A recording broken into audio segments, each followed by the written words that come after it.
Testing of hypothesis में हमारे पास दो टाइप के एरर होते हैं, टाइप 1 एरर और टाइप 2 एरर। तो इन दोनों को एरर को हमने कंट्रोल करना होता है ताकि हम सही डिसीजन ले सकें। तो इसमें सबसे पहले ये कि एच नॉट जो आपके पास ट्रू है, कोई भी कंपनी क्लेम कर रही है, कोई भी रिसर्चर क्लेम कर रहा है और वो सही क्लेम कर रहा है, लेकिन हमने क्या करा, उसको रिजेक्ट कर दिया। ये टेस्टिंग ऑफ हाइपोथेसिस अप्लाई करके, सारा प्रोसीजर अप्लाई करके उसको रिजेक्ट कर दिया, तो ये टाइप 1 एरर कहलाता है ये।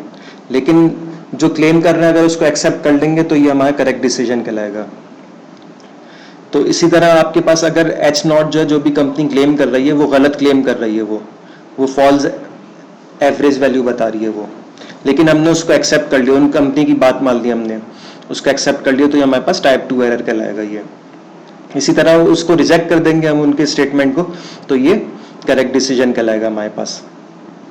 तो ये अल्फा टाइप 1 एरर जो होता है वो आपके पास अल्फा होता है, जिसकी अल्फा जो होती है प्रोबेबिलिटी होती है टाइप 1 एरर की, और इसी तरह बीटा जो होती है वो टाइप 2 एरर की प्रोबेबिलिटी होती है।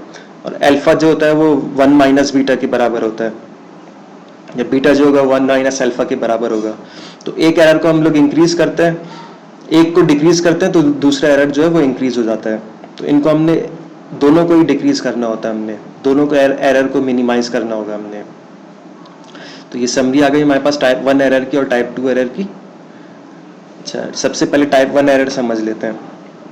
टाइप 1 एरर आपके पास क्या था, एच नॉट जो भी कंपनी ने क्लेम करा है वो बिल्कुल सही क्लेम करा हुआ है, लेकिन हम उसको रिजेक्ट किस तरह से कर देते हैं, वो अल्फा जो की वैल्यू जो हम लोग सेलेक्ट करते हैं उससे वो रिजेक्ट हो जाता है हमारे पास। तो इसके लिए हम लोग सबसे पहले एक रेफरेंस ले लेते हैं। जो भी कंपनी ने क्लेम करा है, मीन क्लेम करा है, उस मीन को हमने स्टैंडर्ड नॉर्मल में चेंज करा, और वो स्टैंडर्ड नॉर्मल जो आ जाएगा हमारे पास रेफरेंस पे आ जाएगा, यानी कि ये बिल्कुल सही है हमारे पास। हमने जो उन्होंने क्लेम करा है इसको हम लोग करेक्ट मान लेते हैं सबसे पहले, ये क्लेम करा हुआ है उन्होंने। उसके बाद हम क्या करते हैं, सैंपल से एक डिस्ट्रीब्यूशन निकाल के देखते हैं, सैंपल से z की वैल्यू हम लोग निकालेंगे। तो सैंपल से जब हम लोग ये डिस्ट्रीब्यूशन निकालेंगे तो उसका जो z वैल्यू होगी वो एग्जैक्टली 0 पर नहीं आएगी, वो 1.5 फॉर एग्जांपल 1.5 पर आ रही है ये। अच्छा, जब हम लोग इनके क्लेम को और सैंपल को जब हम लोग कंपेयर कराएंगे तो बिल्कुल एग्जैक्टली सेम मैच नहीं करेगा वो, क्योंकि पॉपुलेशन में से आप जब भी जो है सैंपल पिक करते हैं तो एग्जैक्टली सेम मैच नहीं करती, आइडियल कंडीशन नहीं होती है, तो वो थोड़ा सा डिफरेंट आएगा, थोड़ा सा जीरो से मीन जो है थोड़ा सा जीरो से डेविएट करेगा। तो वो कितना डेविएशन अलाउ है आपको, कि कितना डेविएशन अलाउ हो सकता है, तो हमने 10% अल्फा रखा हुआ है, हमने लेवल ऑफ सिग्निफिकेंस जो है 10% रखा हुआ है। इसकी कॉरेस्पॉन्डिंग z की वैल्यू आपके पास जो आएगी वो 1.28 आ रही है। तो यानी 0 से लेके 1.28 तक अगर आपके पास z की वैल्यू आ रही है ना सैंपल से, तो वो अलाउ होगी। तो 1.28 से लेफ्ट साइड पे जो है एक्सेप्टेंस रीजन है, ये अलाउ होगा आपको कि ये जो क्लेम कर रहे हैं वो सही है, और 1.28 के बाद जो होगा वो रिजेक्शन रीजन होगा आपके पास। अच्छा, क्योंकि ये सिर्फ राइट टेल टेस्ट कर रहे हैं हम लोग, तो इसलिए सिर्फ राइट साइड पे ये मैंने रीजन बनाया हुआ ये। तो ये हमारे पास रेफरेंस आ गया, इससे हम कंपेयर करेंगे, और सैंपल से की जो है डिस्ट्रीब्यूशन हम कंपेयर करेंगे इस रेफरेंस से। तो सैंपल की वैल्यू आपके पास क्या आ रही है, 1.5 मीन आ रहा है। तो वो मीन बोल रहे हैं, मीन वैसे तो 0 है, ये रेफरेंस वाला मीन 0 है, तो 0 से आपके पास 1.8 के दरमियान आना चाहिए सैंपल का। अगर ये नहीं आ रहा, 1.28 से ज़्यादा आ रहा है अगर, तो वो रिजेक्ट कर देंगे हम इसको। तो ये हमारे पास जो इस वक्त डिस्ट्रीब्यूशन जो हमारे पास बिल्कुल एग्जैक्टली ओवरलैप नहीं करेगी है, लेकिन ये अभी क्रिटिकल रीजन में जा रहा है ये मीन, तो ये आपके पास इनका क्लेम जो होगा ये हमने रिजेक्ट कर दिया। तो ये टाइप 1 एरर आ गया हमारे पास, कि हालांकि ये मीन जो है वो सही, पॉपुलेशन मीन जो है वो सही बता रहे हैं, वो क्लेम जो कर रहे हैं वो सही क्लेम कर रहे हैं, लेकिन हमने सैंपल से इसको रिजेक्ट हो गया ये, तो ये टाइप 1 एरर होगा। तो इस टाइप 1 एरर को हम लोग फिर किस तरह से इसको ओवरकम करेंगे, वो इस तरह से करेंगे कि हम ये अल्फा को जो है ना, प्रोबेबिलिटी ऑफ टाइप 1 एरर जो है ना वो हम डिक्रीज करेंगे, अल्फा की वैल्यू को कम करेंगे। इसीलिए अल्फा की वैल्यू आपके पास मैक्सिमम जो रखते हैं ना हम लोग 0.05 रखते हैं, इससे ज़्यादा हम लोग अल्फा की वैल्यू नहीं रखते।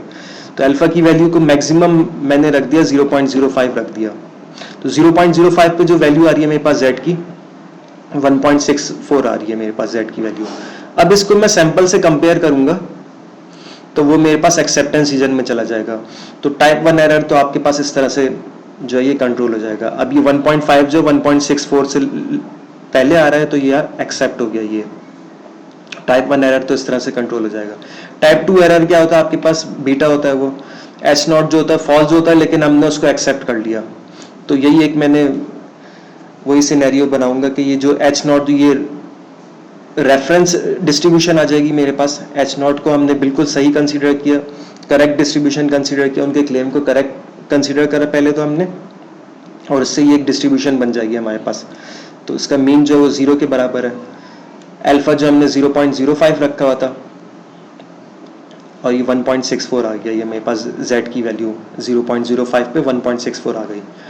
अब मीन से जो मेरे पास z की वैल्यू आई थी 1.5 आ रही थी, इसको फिर मैं ये देखूंगा कि कहाँ पे जा रहा है, तो ये एक्सेप्ट हो रही है, जबकि ये हो सकता है एच नॉट जो है ये फॉल्स है, ये कंफर्म बात है कि एच नॉट जो है फॉल्स है, लेकिन हमने क्या करा है, इसको अल्फा की वैल्यू क्योंकि बहुत कम है तो बीटा के चांसेस बढ़ जाते हैं, तो ये एच नॉट को एक्सेप्ट कर लिया, तो ये हमारा रॉन्ग डिसीजन है, ये टाइप 2 एरर कहलाता है। तो ये टाइप 2 एरर आप किस तरह से कंट्रोल करें। अब अल्फा की वैल्यू को अगर हम लोग बढ़ाएंगे तो टाइप 2 एरर तो कंट्रोल हो जाएगा, लेकिन फिर वो टाइप 1 एरर में मसला हो जाएगा फिर। तो इसको हम लोग किस तरह से कंट्रोल करते हैं, हम लोग ये जो लास्ट मैंने ये सेंटेंस लिखा हुआ है कि हम लोग सैंपल साइज को फिर इंक्रीज करते हैं। तो कम से कम आप जो है ना 30 सैंपल साइज जो होता है वो जो है नॉर्मल जी डिस्ट्रीब्यूशन के लिए सही होता है। 30 सैंपल साइज लेंगे हम, या 30 से ज़्यादा सैंपल साइज लेते हैं, तो फिर जो है ये बीटा और अल्फा दोनों ये कंट्रोल हो जाएंगे। तो जितना ज़्यादा आपके पास सैंपल साइज होता है ना, उतना ज़्यादा ये एक्यूरेट आपको इसका बताएगा, पॉपुलेशन के बारे में बताएगा। तो अगर ये सैंपल साइज आपका बहुत ज़्यादा होगा, आप सैंपल साइज को इंक्रीज करेंगे, तो ये आपके पास जो सैंपल की डिस्ट्रीब्यूशन है ना, ये बिल्कुल करेक्ट डिस्ट्रीब्यूशन बनती चली जाएगी, पॉपुलेशन को करेक्टली रिप्रेजेंट करेगी। जब ये पॉपुलेशन को करेक्टली रिप्रेजेंट करेगी, फिर ये भले जो है ये रिजेक्ट हो एक्सेप्ट हो, तो ये एक ट्रू डिस्ट्रीब्यूशन आपको बता रहा होगा, ट्रू डिसीजन बता रहा होगा ये आपको। तो इसी तरह आपने अल्फा बीटा को दोनों को मिनिमाइज करना है, तो आप क्या करते हैं, सैंपल साइज को जो है इंक्रीज करते हैं। इस तरह से दोनों एरर जो है ये कंट्रोल हो जाते हैं।